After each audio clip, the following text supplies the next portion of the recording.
Et on nous dit encore qu'un homme doit beaucoup épargner pour devenir riche. Et c'est là que je vais m'asseoir et finir. Aïe, aïe, aïe, le pasteur est revenu, le débordement est revenu. Oh Jésus. Proverbe 11, verset 24. Tel qui donne libéralement devient plus riche, et tel qui épargne à l'excès ne fait que s'appauvrir. Tel qui donne libéralement devient plus riche, et tel qui épargne à l'excès ne fait que s'appauvrir. Selon le monde, on nous dit, comme tu es le père de famille, tu as une grande charge, tu dois garder l'argent. Tu dois garder l'argent parce que tu dois payer le loyer, tu dois payer les études, tu dois nourrir. Mais tu viens auprès de Dieu. Il te dit que si tu épargnes à l'excès, tu vas t'appauvrir. Mais si tu donnes avec libéralité, tu vas devenir riche. Tu crois quoi? Qui croit qu'il faut épargner à l'excès? Qui croit qu'il faut donner? Qu'est-ce que tu vas donner aujourd'hui? Si tu crois qu'il faut donner. Et c'est là que je vais m'arrêter. Et ces derniers temps, je veux beaucoup enseigner à l'église sur le donner. Dieu m'a dit, tu dois enseigner sur le donner. Papa, tu gagnes 100 $. Et tu dois donner 10 $ comme dîme. Est-ce que tu arrives à donner ça? Ou tu te dis, mais c'est déjà peu. C'est déjà peu. Et tu penses que si tu bouffes les 10, ça sera beaucoup. Et tu penses que si tu bouffes les 10 $ qu'il y a là, ça va résoudre tous tes problèmes?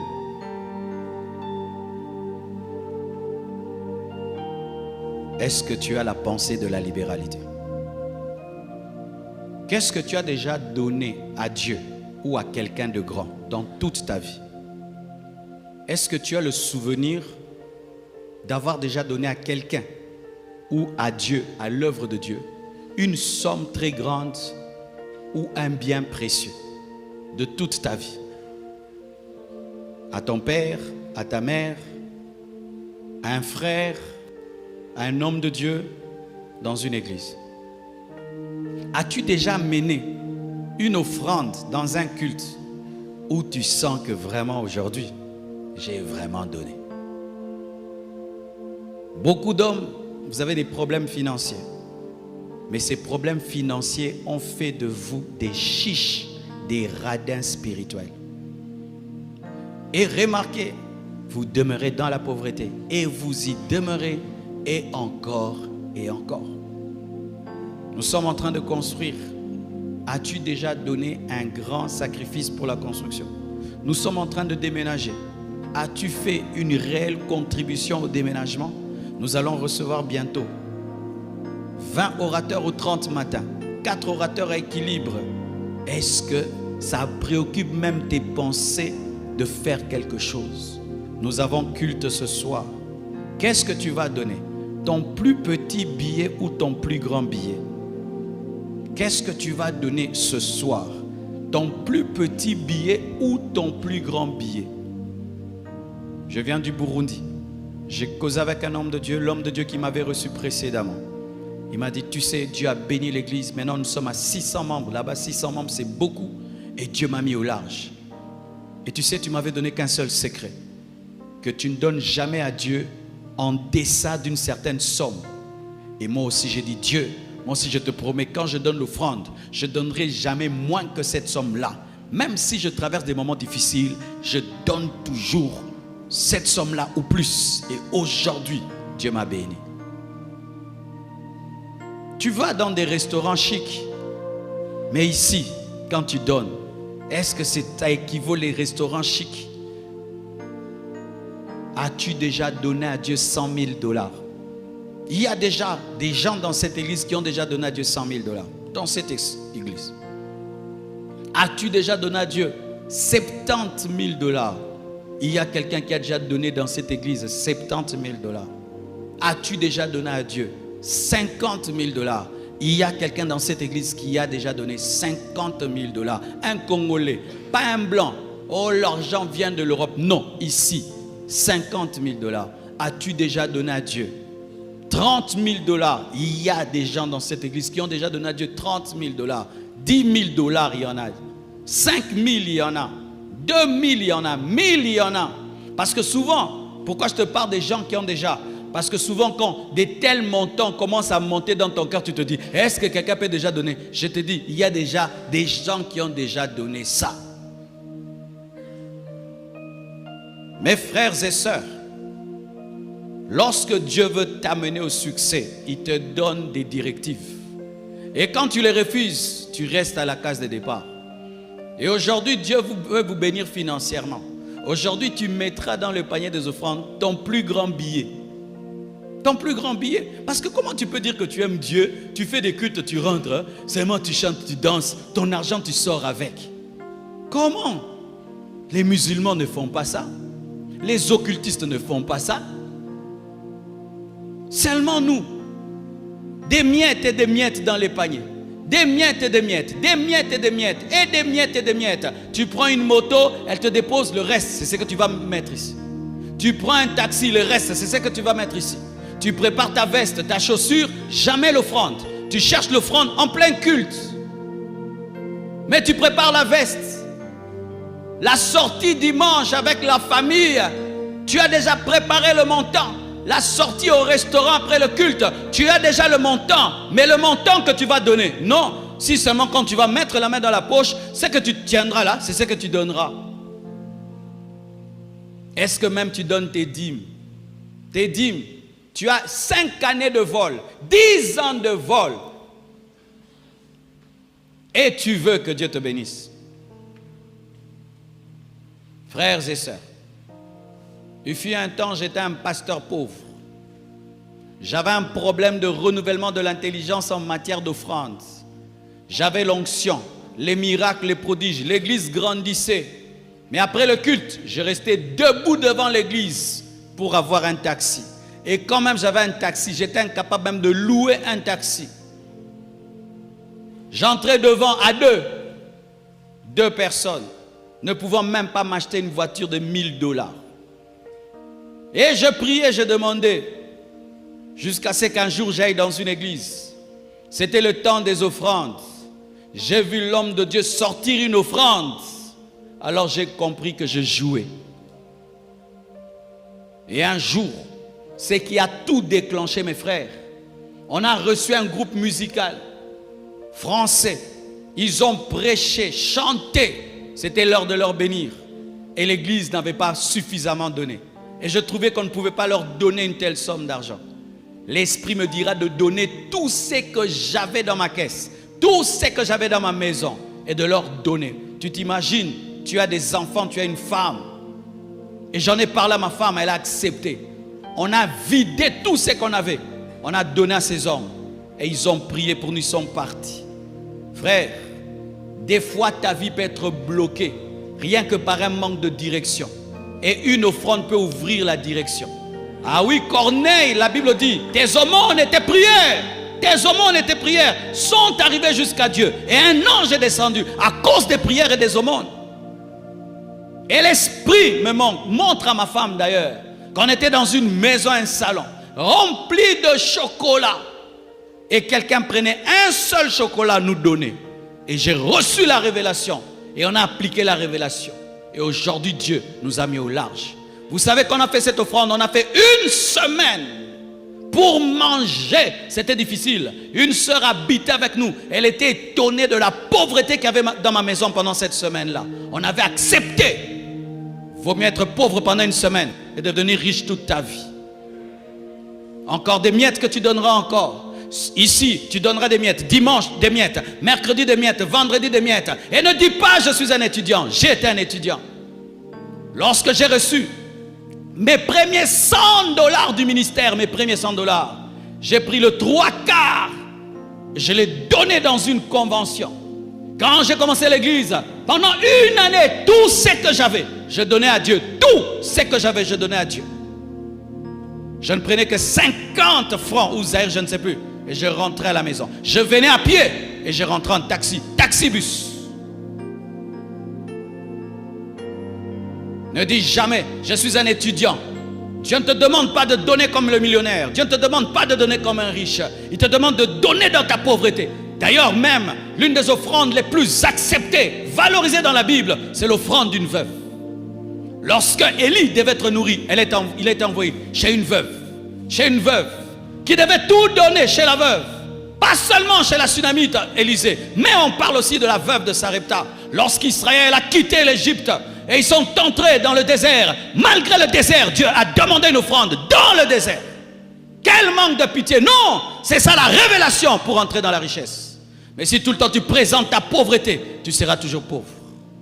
Comment Dieu va te donner de l'argent alors que toi-même tu es dominé par l'argent?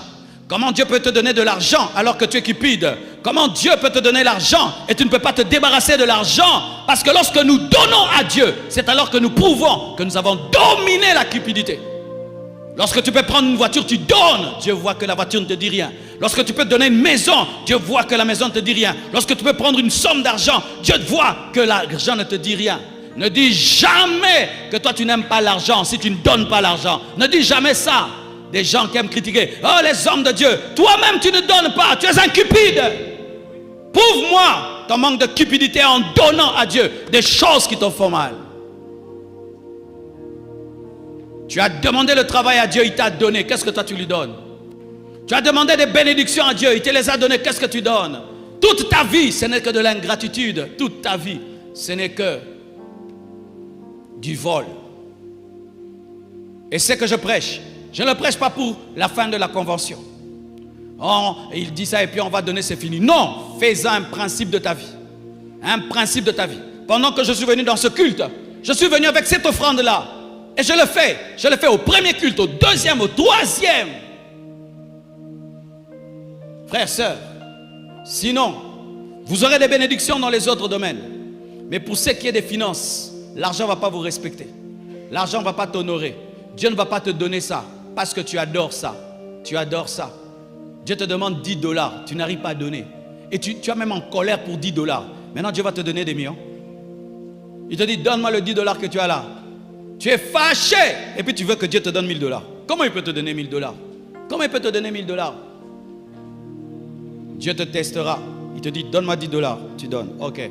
Il commence à te donner des 100 $. Et puis un jour, il dit, donne-moi 100 $. Tu donnes. Ok. Il commence à te donner 1000 $. Et puis un jour, il dit, donne-moi 1000 $. Tu donnes. Ah, ok. Il commence à te donner 5000 $. Il vient, donne-moi 5000. Tu donnes. Ah, il commence à te donner 10 000. C'est comme ça que les gens avancent dans la vie.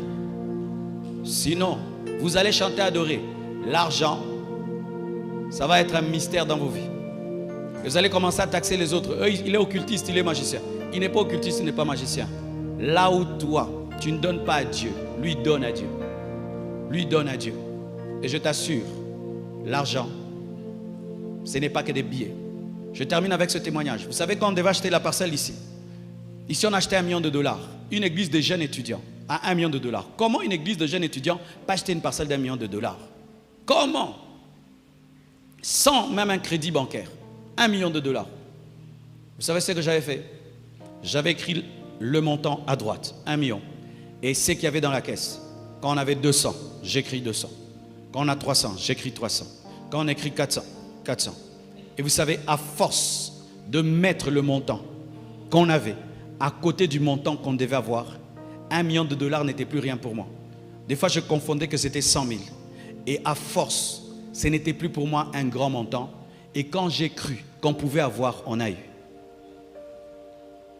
Tu vois la somme là qui te terrorise, tu ne l'auras jamais. Elle t'effraie déjà, comment tu peux l'avoir? Dieu ne peut pas te donner une somme qui t'effraie. Il faut que tu la trouves normale. $1 million pour moi, c'est normal. Ah oui, tu me mets $1 million, je ne veux même pas transpirer. Je ne veux même pas trembler. Je ne veux même pas trouver que c'est grave. Parce que dans mon esprit, c'est un petit montant. C'est lorsqu'une chose devient petite que Dieu te la donne. Mais si elle est effrayante, tu ne l'auras pas. Parce que tu peux abandonner Dieu pour ça.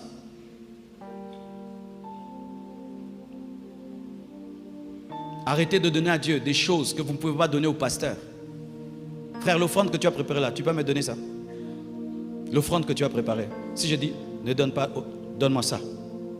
Tu peux me donner ça? Tu ne vas pas me donner. Mais c'est ce que tu vas donner à Dieu. Si je disais, non, aujourd'hui, donnez-moi seulement ça. Tu vas mettre ça ici? Tu ne vas pas mettre ça ici. Mais tu vas mettre ça là pour Dieu. Donc je suis plus que Dieu. Quand j'ai compris ça, j'ai dit c'est grave. Si tu reçois une autorité chez toi, tu vas acheter du jus. Je ne sais pas si les jus coûtent combien. Ça coûte combien les jus CRS? 5 000. Si je viens chez toi, tu vas acheter le jus CRS. Mais tu ne peux pas prendre une offrande de 5 000 donnée à Dieu. Vous voyez des petites choses comme ça. C'est pourquoi l'argent, beaucoup de chrétiens sont pauvres. Sont pauvres. Et quand j'ai rencontré des chrétiens qui pour eux les voitures, beaucoup d'argent c'était rien, je me suis rendu compte qu'il y a des hommes qui existent sur cette terre qui peuvent se défaire d'une chose parce que Dieu a parlé. Qui peuvent te donner une somme d'argent. Dernièrement, une femme vient de très loin. Elle m'a donné beaucoup d'argent. Elle dit, elle a quitté l'Europe. Elle dit, Dieu m'a dit de te donner. Quand je reçois, Dieu m'a dit, tu vois dans cet argent que tu as reçu, il y a tel homme de Dieu qui a besoin d'une voiture. Toi, si tu prends, tu lui donnes qu'il achète la voiture. Je l'appelle, je lui donne. Et puis Dieu m'a dit, j'aime ton cœur. Vie chrétienne, ça ne s'arrête pas à danser, chanter. Non. Vous avez des grands projets. Si tu crois que ce grand projet va arriver, pourquoi tu ne donnes pas l'offrande de ce qui arrivera? Seigneur, je crois que tu feras de moi ceci en signe de foi. Je fais cela. Salomon, on dit qu'il était riche. Mais voyez l'offrande qu'il a donnée. David, les offrandes qu'il donnait à Dieu. Comment des fois nous pouvons être nombreux comme ça? Quand le diacre donne les comptabilités des offrandes, on croit une église de 500 personnes. Pourquoi? Parce que les gens laissent des miettes. Quand on compte l'argent derrière là-bas, il faut voir comment. Plein de 500 francs. Plein de 500 francs. Plein de 500 francs. Le temps des offrandes n'est plus un temps d'adoration. C'est devenu un temps de mépriser Dieu. D'offenser Dieu. Comment Dieu t'a béni comme il t'a béni? Tu donnes l'offrande comme un étudiant. Un étudiant donne même mieux que toi. Ta femme donne même l'argent plus que toi. Alors que c'est toi qui lui donnes l'argent, mais ta femme, elle donne à Dieu plus que toi.